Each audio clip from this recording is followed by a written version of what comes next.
À l'OCDE, j'ai beaucoup travaillé avec des pays comme les Pays-Bas. Ils ont mis en place depuis quelques années ce programme qui s'appelle Room for the River, qui consiste en fait à reconnaître qu'une zone inondable, elle va être inondée. Et donc je m'assure juste qu'il n'y ait pas des biens ou des assets à très forte valeur qui soient créés, qui s'implantent sur cette zone.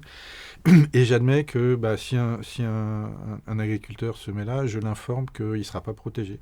Donc déjà, il va éviter de faire des fruitiers ou des cultures pérennes.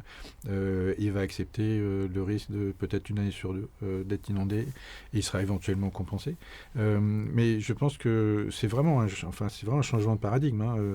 Après, il y a un choix collectif. Est-ce qu'on veut protéger l'ensemble du territoire national, sachant que ça génère des coûts financiers, etc.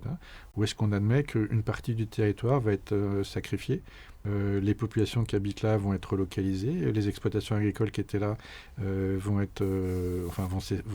cesser d'exister, et comment j'accompagne cette transition. Sur ce risque de submersion, inondation, augmentation du niveau des océans, je trouve que les Pays-Bas sont un pays qui est vraiment intéressant.